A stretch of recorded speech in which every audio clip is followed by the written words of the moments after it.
পবিত্র রমজানে অধিকাংশ পণ্যের দাম নিম্নমুখী থাকলেও চালের দাম বেশি। এর মধ্যে রোজা শুরুর পরও বাজারে কিছু কিছু চালের দাম কেজি প্রতি 2 থেকে 4 টাকা বেড়েছে।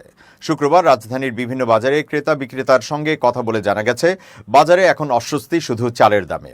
এখন রাজধানীর বাজারে ভালো মানের সরু চাল কিনতে প্রতি কেজিতে দাম দিতে হচ্ছে 80 থেকে 90 টাকা। মাঝারি চালের দাম 70 থেকে 76 টাকা, আর মোটা চাল কিনতে 58 থেকে 62 টাকা দিতে হচ্ছে নিম্ন আয়ের মানুষকে।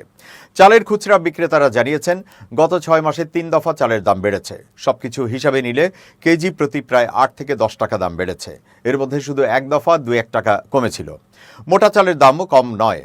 রামপুরা সহ হাজীপাড়া, মালিবাগ, মৌচাক বাজার ঘুরে অবশ্য 58 টাকার নিচে কোনো মোটা সেদ্ধ চাল পাওয়া যায়নি। মোটামুটি ভালো মানের মোটা চাল কিনতে 58 থেকে 60 টাকা দিতে হচ্ছে নিম্ন আয়ের মানুষকে। একসঙ্গে বেশি পরিমাণে নিলে 2-1 টাকা কম পাওয়া যায়। অন্যান্য পণ্যের দাম স্থিতিশীল থাকলেও চালের দাম নিয়ে উষ্মা প্রকাশ করে হাফিজ উদ্দিন নামের একজন ক্রেতা বলেন, এবার রোজায় বাজারে সবকিছুই ভালো ছিল, শুধু যদি চালের দাম কমতো তাহলে মানুষ স্বস্তির নিঃশ্বাস ফেলতে পারত।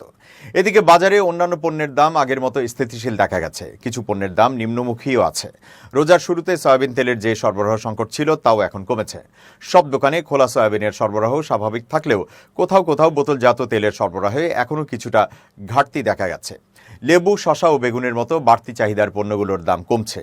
আগে বেগুন 80 থেকে 100 টাকা বিক্রি হলেও এখন 50 থেকে 60 টাকায় পাওয়া যাচ্ছে। লেবুর হালি 40 টাকা ও শসা 40 থেকে 50 টাকা কেজিতে বিক্রি হচ্ছে। এছাড়া অন্যান্য সবজির বাজার আগের মতো নীরব। উচ্ছে আর ঢেঁড়স ছাড়া বেশিরভাগ সবজির দর কমেছে। প্রতি কেজি উচ্ছে 60 থেকে 80 এবং ঢেঁড়স 60 থেকে 90 টাকায় বিক্রি হতে দেখা গেছে। গত বছর উত্তাপ ছড়ানো পেঁয়াজেরও ব্যাপক দরপতন ঘটেছে। খুচরা পর্যায়ে দেশি ভালো মানের প্রতি কেজি পেঁয়াজ বিক্রি হচ্ছে 36 থেকে 45 টাকা, যেখানে গত বছর এই সময় বাজারের প্রতি কেজি দেশি পেঁয়াজ কিনতে ক্রেতাকে খরচ করতে হয়েছে 110 থেকে 130 টাকা। একইভাবে আলুর দাম অর্ধেক কমে এখন 20 থেকে 25 টাকার মধ্যে বিক্রি হচ্ছে। এদিকে মোটা দাগে বলতে গেলে এই বছর পবিত্র রমজানে বেশ স্বস্তিদায়ক পর্যায়ে রয়েছে মুদি পণ্যের দাম। রোজা শুরুর আগেই বাজারে যে অরাজকতা, এবার সেটি দেখা যায়নি। এবছর এখন পর্যন্ত চিনি, খেজুর এবং ডালের দাম কম রয়েছে।